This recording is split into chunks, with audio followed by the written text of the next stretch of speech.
유다의 왕 아하스 제12년에 엘라의 아들 호세아가 사마리아에서 이스라엘 왕이 되어 9년간 다스리며 여호와께서 보시기에 악을 행하였으나 다만 그 전 이스라엘 여러 왕들과 같이 하지는 아니하였더라. 아수르의 왕 살마네셀이 올라오니 호세아가 그에게 종이 되어 조공을 드리더니 그가 애굽의 왕 소에게 사자들을 보내고 해마다 하던 대로 아수르 왕에게 조공을 드리지 아니하매 아수르 왕이 호세아가 배반함을 보고 그를 옥에 감금하여 두고 아수르 왕이 올라와 그 온 땅에 두루 다니고 사마리아로 올라와 그곳을 3년간 에워쌌더라. 호세아 제9년에 아수르 왕이 사마리아를 점령하고 이스라엘 사람을 사로잡아 아수르로 끌어다가 고상 강가에 있는 힐라와 하볼과 메대 사람의 여러 고을에 두었더라. 이 일은 이스라엘 자손이 자기를 애굽 땅에서 인도하여 내사 애굽의 왕 바로의 손에서 벗어나게 하신 그 하나님 여호와께 죄를 범하고 또 다른 신들을 경외하며 여호와께서 이스라엘 자손 앞에서 쫓아내신 이방 사람의 규례와 이스라엘 여러 왕이 세운 율례를 행하였음이라. 이스라엘의 자손이 점차로 불의를 행하여 그 하나님 여호와를 배역하여 모든 성읍의 망대로부터 견고한 성에 이르도록 산당을 세우고 모든 산 위에와 모든 푸른 나무 아래에 목상과 아셀상을 세우고 또 여호와께서 그들 앞에서 물리치신 이방 사람같이 그곳 모든 산당에서 분향하며 또 악을 행하여 여호와를 경노하게 하였으며 또 우상을 섬겼으니 이는 여호와께서 그들에게 행하지 말라고 말씀하신 일이라.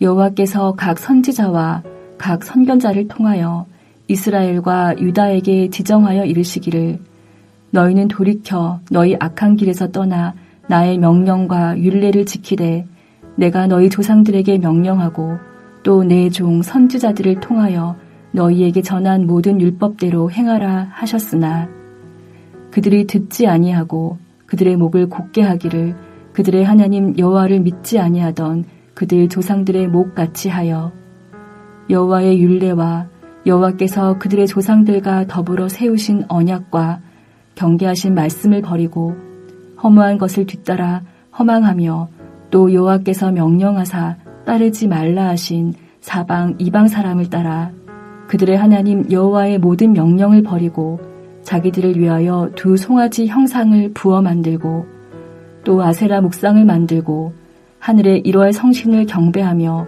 또 바알을 섬기고 또 자기 자녀를 불 가운데로 지나가게 하며 복술과 사수를 행하고 스스로 팔려 여호와 보시기에 악을 행하여 그를 경노하게 하였으므로 여호와께서 이스라엘에게 심히 노하사 그들을 그의 앞에서 제거하시니 오직 유다 지파 외에는 남은 자가 없으니라.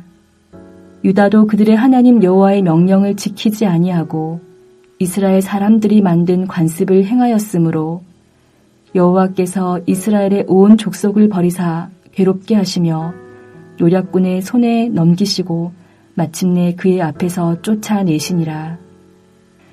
이스라엘을 다윗의 집에서 찢어 나누심에 그들이 느밧의 아들 여로보암을 왕으로 삼았더니 여로보암이 이스라엘을 몰아 여호와를 떠나고 큰 죄를 범하게 하매 이스라엘 자손이 여로보암이 행한 모든 죄를 따라 행하여 거기서 떠나지 아니하므로 여호와께서 그의 종 모든 선지자를 통하여 하신 말씀대로 드디어 이스라엘을 그 앞에서 내쫓으신지라. 이스라엘이 고향에서 아수르에 사로잡혀 가서 오늘까지 이르렀더라. 호세아가 반역을 일으켜 베가를 죽이고 북이스라엘의 마지막 왕이 됩니다. 이때가 언제입니까? 유다왕 아하스 제12년입니다. 그런데 15장 30절에 보면 요담왕 제20년에 호세아가 왕이 되었다는 표현이 나옵니다. 이것을 보아 아담과 아하스가 공동으로 통치하던 때임을 보여줍니다. 호세아에 대한 열왕기 기자의 평가는 무엇입니까? 여호와께서 보시기에 악을 행하였으나 다만 그전 이스라엘 여러 왕들과 같이 하지는 아니하였더라. 호세 왕도 이전의 왕들처럼 하나님 보시기에 악한 왕이었습니다. 그런데 다만 그전 이스라엘 여러 왕들과 같이 하지는 아니하였더라 라는 말을 보아서 호세 왕은 다른 왕들보다는 좀 더 나은 것처럼 보입니다. 그러나 북왕국 이스라엘 왕들의 악한 일을 따라했지만 우상 숭배에 있어서 그들만큼은 적극적으로 악을 행하지 않았다는 것뿐입니다. 호세아가 왕이 되었을 때 아람은 이미 망하였고 북부 갈릴리 지역과 요단 동편의 길앗은 아수르의 영토에 들어가므로 그에게는 요단 서쪽의 사마리아와 에브라임 산지 정도밖에 남아있지 않았습니다.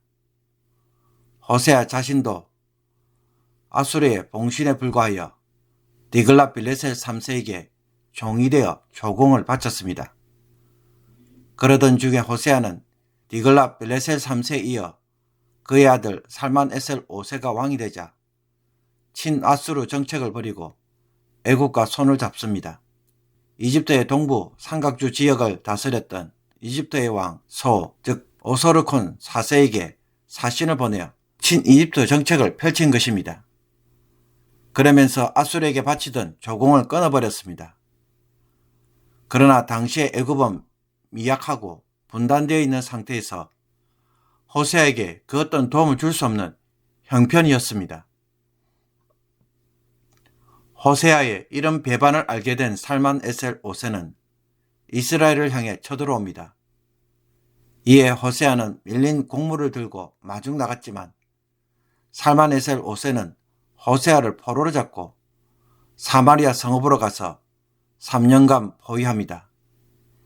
처음에는 강력하게 저항을 했지만 결국 사마리아 성은 버티지 못하고 결국 호세아 제9년에 주전 722년에 함락되고 북이스라엘은 멸망하고 맙니다. 아수르는 북이스라엘을 멸망시킴으로써 애국과 주변 국가들에게 본보기로 삼은 것입니다. 살만 에셀 5세가 주전 709년에 죽고 13년 동안 공동으로 다스리고 있었던 사르곤 2세가 북이스라엘 백성을 사로잡아 할라, 고산과 하볼, 메대의 성읍들로 강제로 이주시킵니다. 민족들을 다른 지역으로 재배치함으로써 민족의 정체성을 말살하고 아수르의 문화에 강제로 동화되게 하며 정치적 반란을 사전에 막을 목적으로 이주시킨 것입니다. 결국 애굽을 통해 아수르의 지배에서 벗어나려고 했던 호세아의 정책과 노력은 헛수고가 되어버렸습니다. 이사야 선지자가 애굽을 예로 들면서 하나님이 아닌 열방을 의지하는 일은 심판과 수욕을 당하는 일이 될 수밖에 없다고 경고한 것처럼 그대로 이루어진 것입니다. 그러므로 바로의 세력이 너희의 수치가 되며 애굽의 그늘의 피함이 너희의 수욕이 될 것이라.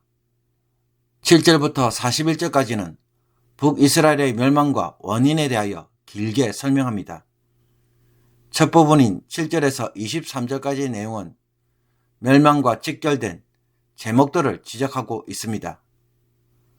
북이스라엘의 멸망에 대해 첫 번째 지적하는 원인은 무엇입니까?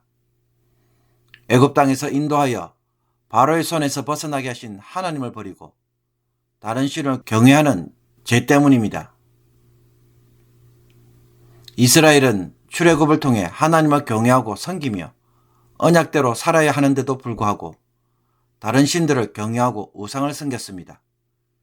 그리고 하나님의 율법이 아닌 이방 사람들의 규례와 이스라엘 왕들이 세운 율법을 따라갔습니다. 그리고 몰래 불의를 행하고 하나님을 배역하여 사람이 적은 성읍 망대에서부터 사람이 붐비는 요새까지 산당을 만들고 산과 푸른 나무 아래마다 우상들을 세우고 분향함으로 하나님을 경노하게 만들었습니다. 둘째로 이스라엘은 선지자를 통해 하신 하나님의 명령을 듣지 않은 죄 때문에 멸망하였습니다. 하나님은 악한 길에서 떠나 순종할 것을 명령하셨지만 그들은 그들의 조상들처럼 목을 꺾게 하여 언약과 경고의 말씀을 버리고 허무한 것과 이방 사람들의 풍습과 금송아지와 아세라 목상, 일월 성신, 바알을 섬기며 자기 자녀를 불 가운데 지나가게 하고 복술과 사수를 행하였습니다. 그러므로 하나님이 경노하여 그들을 제거할 수밖에 없었던 것입니다. 이제 북이스라엘이 멸망하고 유다만 남았지만 유다조차도 하나님의 명령을 지키지 아니하고 이스라엘 사람들이 만든 관습을 행함으로 유다 역시 심판을 피할 수 없음을 이야기합니다. 끝으로 21절에서 23절은 북왕국의 멸망을 다시 한번 언급하면서 그 중에 여로보암의 제약이 가장 큰 원인이었다고 말합니다. 이스라엘이 여로보암이 행한 모든 죄를 따라 행하고 떠나지 않으므로 하나님은 선지자들을 통해 예언하신 대로 드디어 이스라엘을 그 앞에서 내쫓으신 것입니다. 호세아가 아수르에게 조공을 바치는 일이 너무나 부담스러워서 애굽을 의지하며 배반을 시도했을 때 북이스라엘은 하나님께로 돌아오거나 하나님을 구하는 일을 전혀 하지 않았습니다. 북왕국 이스라엘 역사상 여로보암 통치 시작부터 호세아 9년까지 209년의 역사 속에 하나님 앞에서 단 한 번도 선하게 산 적이 없었습니다. 호세아 선지자가 말한 것처럼 애굽과 아수르를 의지하면서 여기서 자신의 미래를 바라보았지만 정작 그들을 구해주려고 하는 하나님에게는 전혀 돌아오지도 않고 구하지도 않았다고 말합니다. 그러나 이와 반대로 유다의 히스기야는 아수르를 배반하고 섬기지 않았으며 아수르의 위협을 당할 때도 하나님을 구함으로 그는 구원을 경험하였습니다. 북이스라엘의 운명을 쥐고 있는 것은 애굽이나 아수르가 아니라 하나님입니다.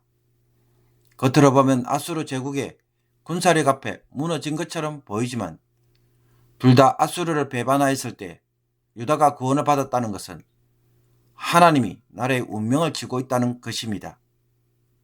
그러므로 일이 잘 되기를 기도하는 것이 아니라 하나님 앞에서 바로 서는 것이 성도에게는 항상 중요합니다. 7절부터 23절까지 하나님이 지적하는 북이스라엘의 멸망의 원인의 핵심은 무엇입니까? 하나님과의 관계가 깨어져 있다는 것입니다.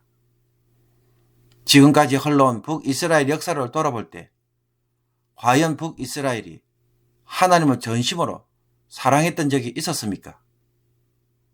왕들은 하나님을 자신의 정치를 위해 이용할 뿐이었고 위기 때만 찾는 도움의 손길에 불과했습니다.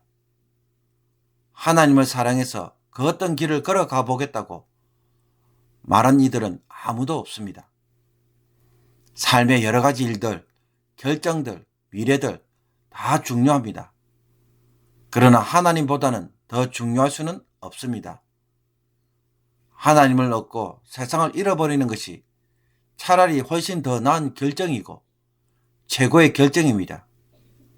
정말 그러하다는 것을 일상의 작은 사건들을 통해 꼭 경험하기를 원합니다. 그래서 하나님을 진심으로 사랑함으로 하나님과의 관계 안에서 삶의 모든 길들이 열려지는 은혜를 다시 한번 누리며 평안 가운데 살아가기를 주님의 이름으로 축복합니다. 기도드리겠습니다. 하나님, 하나님을 이용하는 신앙이 아니라 하나님을 사랑하는 신앙이 되게 하옵소서. 하나님 때문에 세상을 살아가는 자가 되므로 이 땅에서 하나님을 진심으로 사랑하다가 세상을 떠난 인물이 되게 하옵소서. 세상에 썩어질 것, 사라질 것, 허망한 것에 자신의 목숨을 구걸하는 자가 되지 않기를 원합니다. 하나님 때문에 오늘 손해보는 것을 두려워하지 않게 하시며 하나님을 자신의 기업으로 삼고 하나님을 통해 얻는 것으로 살아가는 법을 오늘도 배워가게 하옵소서. 예수 그리스도의 이름으로 기도합나이다. 아멘.